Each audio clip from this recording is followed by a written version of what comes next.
Hello, this is your masked miracle man, Earl Purdy. I'm here today to do Course in Miracles lesson 200.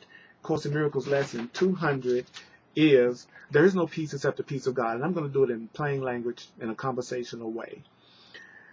Don't seek any further because you're really not going to find any peace except the peace of God. When you accept that there is no peace except the peace of love and the peace of your Creator, if you accept this, you will save yourself the agony of yet more bitter disappointments. You'll save yourself a lot more bleak despair. You'll save yourself the sense of icy hopelessness. You'll save yourself a lot of doubt if you would just accept the fact that you're not going to find any peace except the peace of God. You're not going to find any peace except the peace of truth. There's nothing else for you to find except the peace of God, which is the peace of love. Unless you're seeking for misery and pain, there's nothing else for you to find but joy and peace.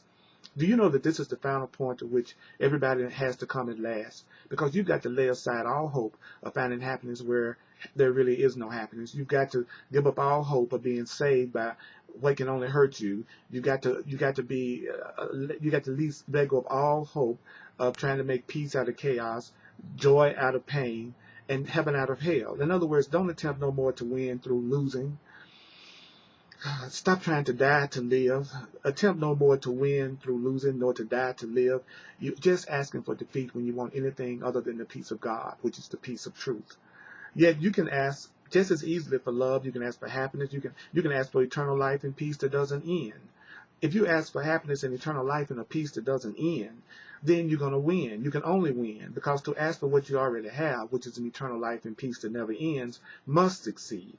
To ask for what is false, to be something that's temporary, that doesn't last, that's fearful, that can only fail. So forgive yourself. Forgive yourself for vain imaginings. Don't seek any longer for what you really can't find.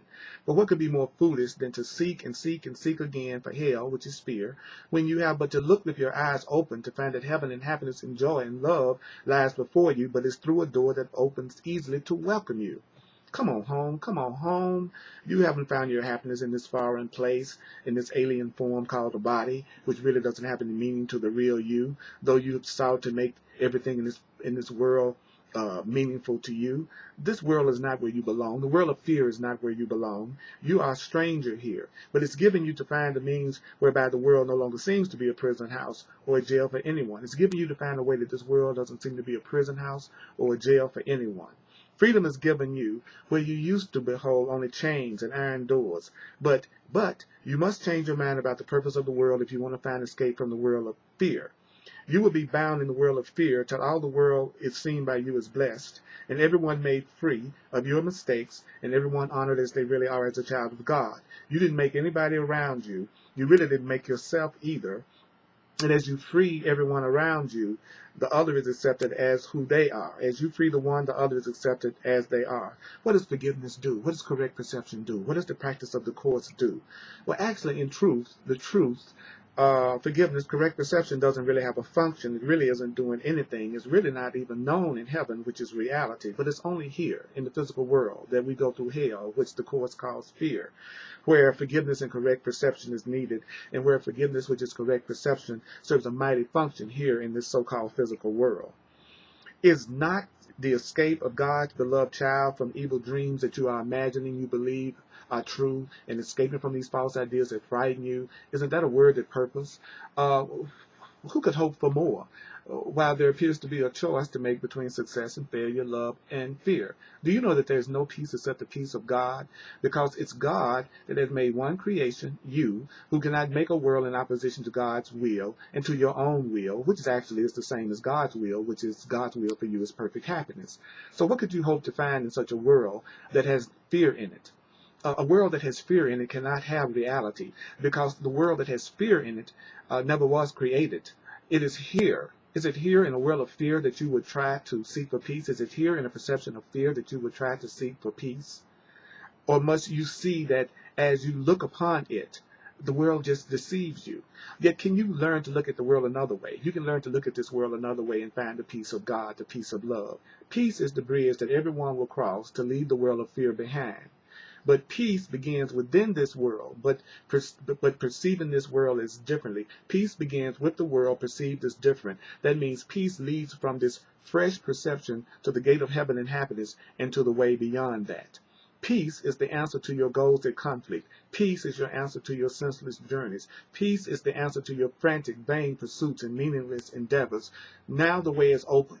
Now the way is open. Now the way is open, sloping gently toward the bridge where freedom lies within the peace of God.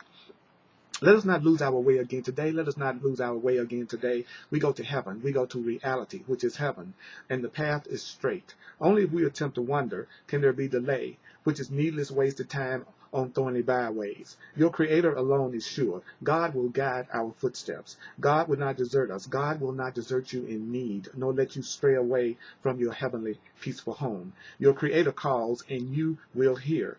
And that is all there is to what appears to be a world separate from God, where bodies seem to be real. Now is there silence. Don't seek any further. You have come to where the road is carpeted with leaves of. You have come to the road. You have come where the road is carpeted. You have come where the road is carpeted with leaves of false desires, falling from the trees of hopelessness you saw before. Now are they underfoot, and you look up and on toward heaven, which is happiness, which is love, with your body's eyes, but serving for an instant longer now. Peace is already recognized at last, which means you can feel the soft embrace of peace surround your heart and mind with comfort and with love. Today we seek no idols, we seek no false ideas. Peace cannot be found in false ideas. The peace of God is ours, and only the peace of God will we accept. Only the peace of God and the peace of love do we want. Peace be to us today. But we have found a simple, happy way to leave the world of ambiguity, which means to replace our shifting goals and solitary dreams with single purpose and companionship. Let's replace our shifting goals and solitary dreams with single purpose and companionship. For peace is union, if it be of God. We seek no further. We are close to home, and we draw still nearer to home every time we say, there is no peace except the peace of God, and I am glad and thankful it's so. There is no peace except the peace of God, and I'm glad and thankful that it's so. There is no peace except the peace of God. There is no peace except the peace of God. There is no peace except the peace of God. There is no peace except the peace of God. There is no peace except the peace of God. There is no peace except the peace of God. There is no peace except the peace of God. There is no peace except the peace of God. There is no peace except the peace of God. There is no peace except the peace of God. There is no peace except the peace of God. There is no peace except the peace of love. There is no peace except the peace of love. There is no peace except the peace of love. There is no peace except the peace of love. There is no peace except the peace of love. There is no peace except the peace of love. There is no peace except the peace of love. There is no peace. There is no peace. There is no peace except the peace of love. There is no peace except the peace of God. There is no peace except the peace of God. There is no peace except the peace of God. There is no peace except the peace. There is no peace except the peace of God. There is no peace except the peace of God. There is no peace except the peace of God. There is no peace except the peace of God. There is no peace except the peace of God. There is no peace except the peace of God. There is no peace except the peace of God. There is no peace except the peace of God. There is no peace except the peace of God. There is no peace except the peace of God. There is no peace except the peace of God. There is no peace except the peace of God. There is no peace except the peace of God. There is no peace except the peace of God.